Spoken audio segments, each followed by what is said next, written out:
entry, the Ketch Scarlet Queen, Philip Carney, master. Position 2 degrees 40 minutes north, 125 degrees 37 minutes east. Wind brisk, sky fair. Remarks, departed Sangi Islands after fulfillment of promise. Reason for promise, Kang's treasure and the ghost of Tangolan.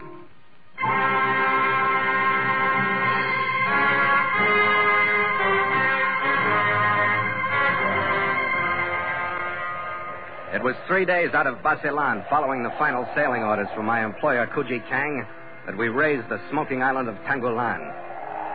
It's a volcanic island, 8 miles square and uninhabited, rimmed by coral reef, its active crater grumbling intermittently and spewing out thick, gaseous smoke that hangs continually over the vicinity in a thick cloud. Reminded me of Iwo Jima, the most unpleasant island in my world, with its jumbled heaps of black sand and the complete lack of vegetation. But it was this island that had been drawing us like a magnet over thousands of miles of ocean. It was here that the Scarlet Queen would perform the duties she was originally built to perform. It was here that I'd live up to the agreement I'd signed with Kang over a year ago. I would at last see the historical $10 million treasure lifted out of the scuttled Chinese junk. I'd see it resting finally in the hold of the Scarlet Queen.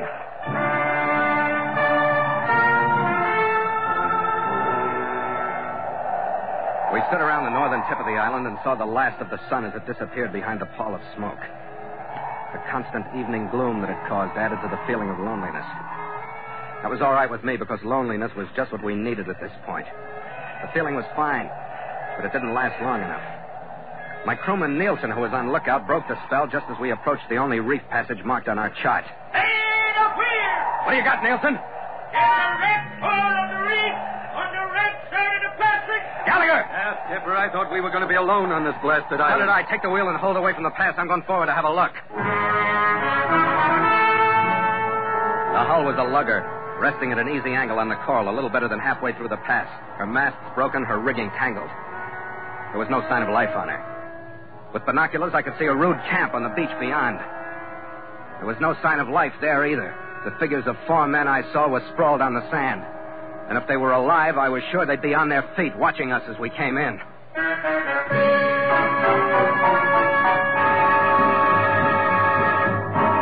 And so Mutual continues The Voyage of the Scarlet Queen, written by Gil Dowd and Bob Tallman, and starring Elliott Lewis.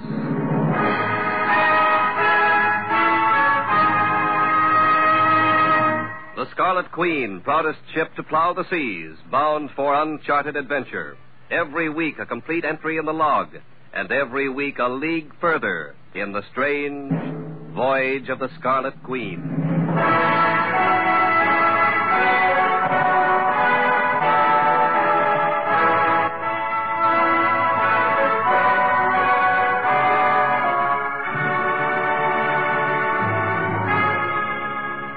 The wreck and the silent camp on the beach could have meant anything.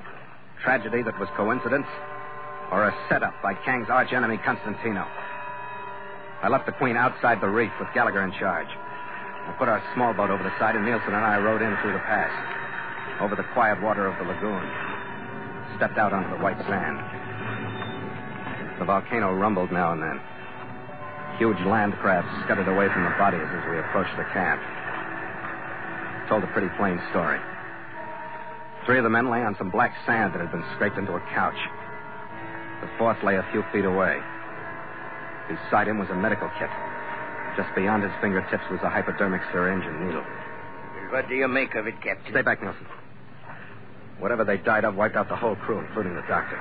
Maybe it was a plague. Looks like it. There was something about this whole island that rubs me the wrong way. I know what you mean. Come on, let's get back to the ship.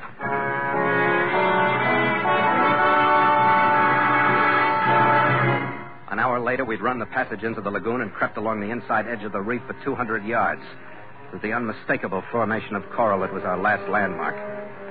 We dropped the hook. We performed a maneuver that was the culmination of all the other maneuvers on the voyage of the Scarlet Queen. We drifted back, letting out anchor cable, until we reached the spot which, if the chart was correct and no one had beaten us to it, was directly over the hull that guarded Kang's treasure in the lightless, smoke-shadowed water 10 fathoms below. But the feeling of elation was completely foreign to the atmosphere of Tangolan. Gallagher and I stood at the rail, feeling the oppressiveness, the uneasiness, as night settled down over us, and the glow from the volcano's crater flickered weirdly on the cloud of smoke above. The atmosphere was bad enough, but Nielsen's hail made it worse. Skipper! Captain Carney! What, Nielsen? There was a light on the island, sir. Where? Yeah, there it is, up there. You see it? Yeah. What do you think it is, sir? Oh, there it's gone. Nielsen, go kill all our lights. Roll out the crew. Tell them to drop a double anchor watches tonight. Yes, sir. That's an odd one, Skipper. What do you make of it? I don't know, Red. Could have been molten lava rolling down from the crater. What are you handing me? I never heard of lava flowing uphill like that light did. All right, then, you name it. You find 4 men dead from the plague on an unpopulated island. So, it must be a ghost. I hope it is, Red. But just in case it isn't, go break out enough rifles to arm the crew, will you?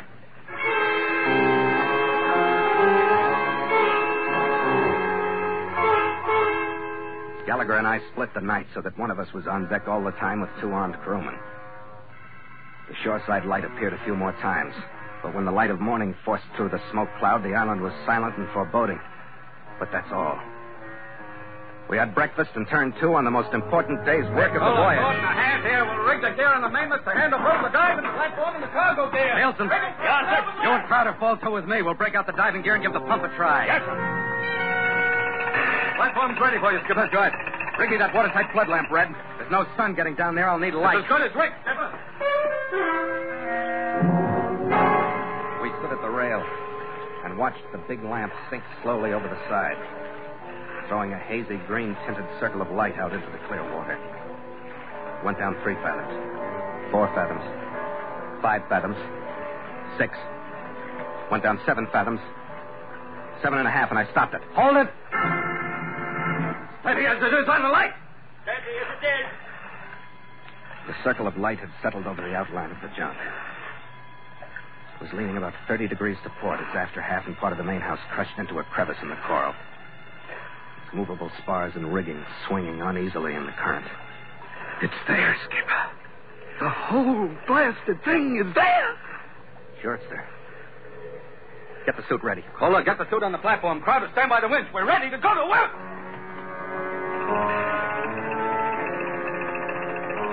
In 10 minutes, I'd gotten into the suit. The platform had lowered me below the surface. And I was left with no sound but the light bubbling of my escape valve and the faint throb of the air being pumped down to me. There was the first grip in the pit of the stomach that comes with adjusting yourself to a new element. Then the awareness of long shapes that darted into the light from the darkness and left again.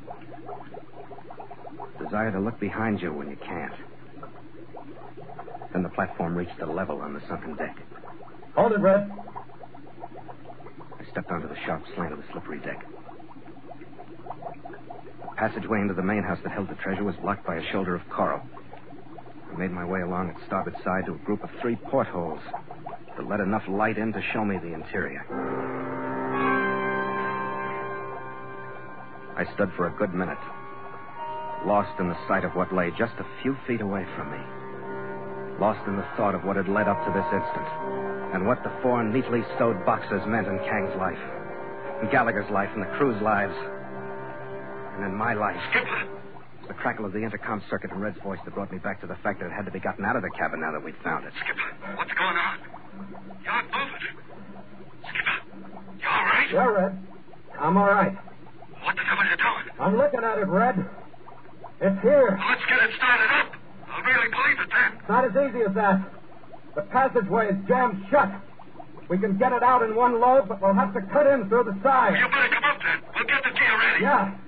And give me plenty of help with my line, Red. This deck doesn't like me. It's spongy with rot. Well, watch your step. Don't let anything happen now. I won't, Red. This is the most cautious few feet I've traveled since the first time I walked at all. Sure. I bet you were killed, Skipper. So they tell me, mate. So they tell me. With the excitement of being on the verge of recovery, I don't think any of us took time to think of the night before, the ghost of Tangolan. Or at least no one mentioned it. And when it floated in on us, it was so silent that none of us knew. I'd gotten out of the diving suit, and we were grouped on the landed side of the deck, putting lines on the wrecking bars and saws and the rest of the cutting gear, and we didn't hear it until he pushed his head up over the side to see it and spoke. Who be you? Hey, it's got Skipper. Hey, put down the gun. I'll cool my volcano down on the lot of you. Who are you? I'm poor Sam Brennan. How'd you get here? I hid behind a coconut log. Drifted down on you with the tide. Who be you? Bill Carney, captain of the ship. Was that you on the mountain with the light? Hey, can I come aboard, Captain? I have a hunger for Christian food. And I have a word for you. Bring him aboard. Keep your eye on him. 2 crewmen reached down, took him by each arm, and hauled him aboard. What came up over the rail did justice to the head that topped it. His hair was shaggy and shoulder-length, his face matted with wild beard. His body was gaunt, covered by a collection of wet rags that was part cloth, part skin, part seaweed. No makeup man in costume or anywhere could have done as well for the Ben Gunn character out of Treasure Island. We took him to the galley and opened a tin of hash for him. His wild, slightly vacant eyes flashed, and he fell to with a will with his right hand. Held out his left for me to see. The nails were raw, heat blackened. What be the cause of that, do you reckon? Now, wait a minute. Let's start farther back than that. Where'd you come from? Come from? My island. I've been a copra grower there before my volcano overflowed and burned out my groves and everything else. But I've been alone since then. Then being 10 years ago. 10 years alone on that island? There's company enough there is. The voices at night. And work enough for the fish to catch and caring for my volcano. Yeah, sure. Now, about your hands. What happened to them? Torture. It was hard cruel to poor Sam Brennan, they was. Who? 8 of them that come not 2 days back. 8? Yeah. Them that run the craft on my reef yonder. And laid them poor dead corpses out on the sand. Well, how do you like that? You mean those men didn't die here? They come as they are. Poor dead corpses. Poor Sam Brennan saw them laid out, neat like they are. Then I stepped into the midst of the living, my arm raised to friendship. And they all fell upon me, hard cruel. Forced into my fingers heated needles. Leaving the marks that you see there, see? Pretty rough. Why did they do it, Sam? For my wisdom, no less.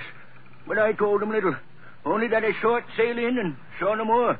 They'll get no talk from poor Sam Brennan with cruelty. So what sail in, Sam? The Chinese craft. We're lying over now. There you are, Red. Constantino, how'd they get it, Skipper? How'd they get here before How'd us? they get any place? I'll tell you that and more. I've been at the side at night, moving here, moving there, covered by the growls of my volcano. They learned of my island from a servant in Bassaland. Sure. We've been nicely suckered. That death camp set up so we wouldn't risk infection to look over the island. They sit there and watch us load the stuff on the Queen. Then what, Sam, do you know? This is what I know. There's a fast power yacht in the lagoon around the island on the far side of the pass. Inside the reef? Aye. That's great. And the wrecked ship at the reef passage is prepared with dynamite, no less, so that when you start to leave, a touch of the finger will topple it into the passage, and you'll be bottled up here at the mercy of that craft which is armed like a man of war. That I know. That poor Sam Brennan heard himself. Yeah, thanks for the dope, Sam. I take it they have a detonator set up on shore to blow the charge. How many men are with it? There'll be one alone. Rest be on the boat. If I took care of the ones on the boat, could you manage the one ashore? The one? Matched against the Knights, my volcano, and me? Oh, we'll manage him, we will. Good. One more thing, Sam.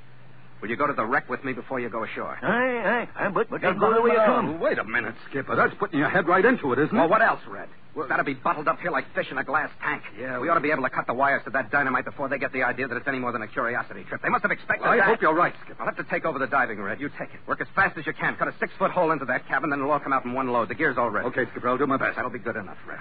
And be careful, huh? Me? You telling me to be careful? Red was in the suit and on his way down by the time Sam Brennan dropped over the side, and I got myself ready and headed toward the wreck in the small boat. I took with me an explosive detonator rigged for dry cell batteries, a couple of small blocks with well-oiled sheaves, and enough strong light line to reach across the 100 yards between shore and the wreck. I boarded it before Sam arrived, climbed down into the cabin, and started tearing the place to pieces. The first 10 minutes of searching weren't enjoyable, but they weren't as bad as the next 20 when I dropped into the hold and still hadn't found the charge. By that time, I'd been there too long for my visit to look like one of curiosity to anyone. When I did find it 7 sticks strong down in the filthy bilge, my heart was pounding, and no one could have convinced me that I didn't rip the wires loose a split second before the man at the detonator had decided to push the plunger home. But when I had them harmless in my hands, even the bilge air smelled as sweet as life itself.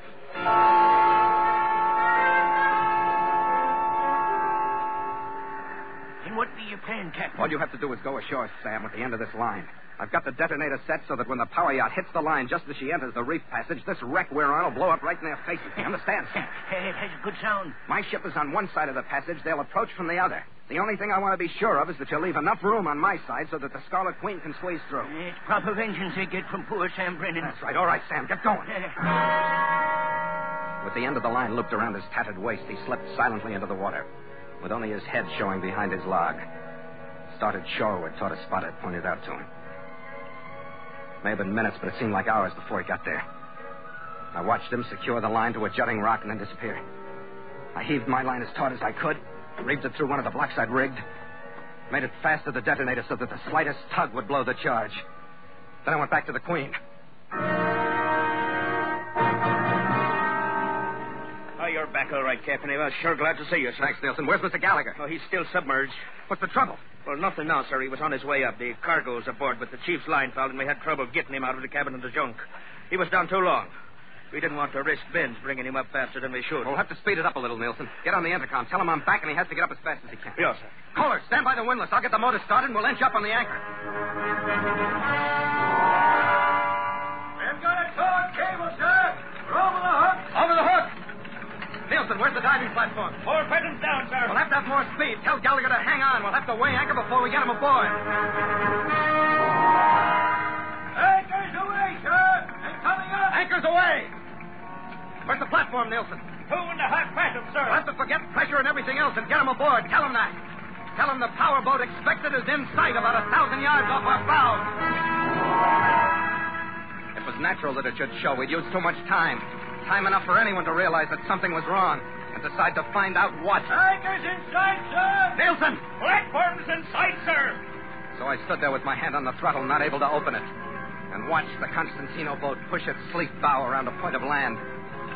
She was moving slowly, still only inquisitive, still unable to see what was going on our decks. Anchor is up, sir. Secure the anchor! He's clear in the blocker, sir. The platform's clear. I waited another 30 precious seconds until Gallagher had been swung inboard. Then I opened the throttle.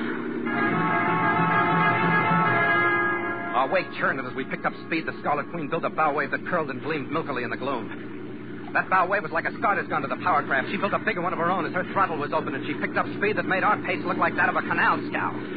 I didn't have time for any kind of caution. When we covered half the distance of the pass, I swung toward the island, blind to the reefs or channels or depths, knowing only that I needed that swing to make the narrow lane between the reef and the tripcord that would blow the booby trap in the wreck.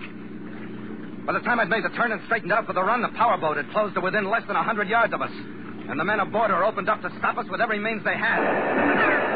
Take cover, men. Get down on the deck. Come after the cockpit, Fred. Stand by to take the wheel in case I catch one of these things. Come on, Skipper. I crouched as low as I could and watched a series of bullet holes appear in the deck in front of me, and felt the splinters as another burst caught the mizzen boom above me. Can we do it, Skipper? I'll know in a minute, Red. We got 25 yards to go. They got about 60. You're awful close to the reef, Skipper. Yeah. The reef, Captain. They're going to strike the reef. I eased a scant foot or two towards the line in the middle of the channel. By the time our bow slid by the reaching coral, the powerboat was no more than 25 yards astern. Her range was point blank now, but that wasn't what I was worried about. Right down in the pass, felt the first ocean swell lift our bow. Our stern swung to port in the current, and I fought it back with hard helm. Then I just hung on and hoped because there was nothing else to do.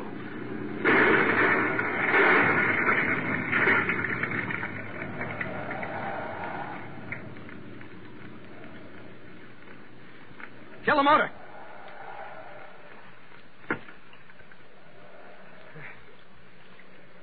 You made it, Red. Well, don't just stand there with your mouth open. Oh, aye, sir. Stand by to make sail. The crewman crewmen took a while to pull their eyes away from the mangled wreck that the sleek power yacht had suddenly turned into. Her superstructure was torn to bits. She was afire and settling by the stern in the reef passage. Then they stumbled to their stations. Stop it, Chief! Make sail! The mainsail climbed into the smoke-dulled sky. The jibs. Then the mizzen. And the Scarlet Queen, as though feeling the success herself, and the lifting of strain and tension, kneeled in thanks to her own gods, and leaned before the winds they sent her in answer to her prayer. It's aboard, Skipper. It's aboard, and we're out of there. It's aboard, Red. Well, you don't sound too happy about it. Happy? Red, I don't even believe it. Yeah, I kind of know what you mean, Skipper. After what's led up to it, it don't seem right just to pick it up like some bales of rubber or some sacks of rice and put it in a hole. Yeah, that's about it.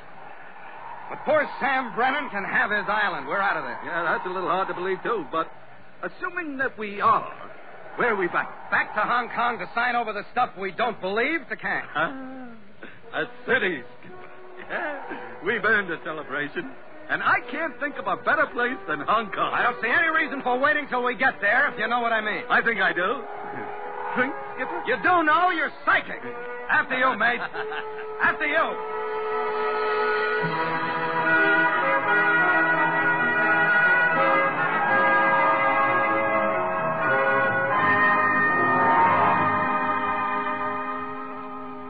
Log entry.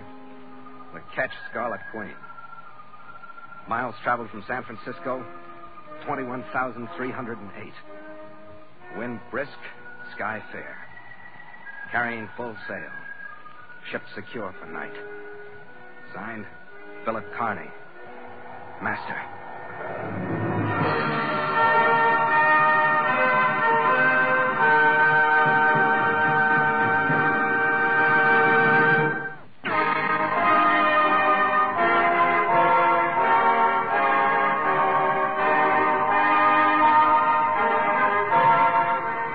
Of the Scarlet Queen stars Elliot Lewis as Phil Carney with Ed Max as Gallagher. And tonight featured Bill Johnstone as Sam and William Conrad as Nielsen.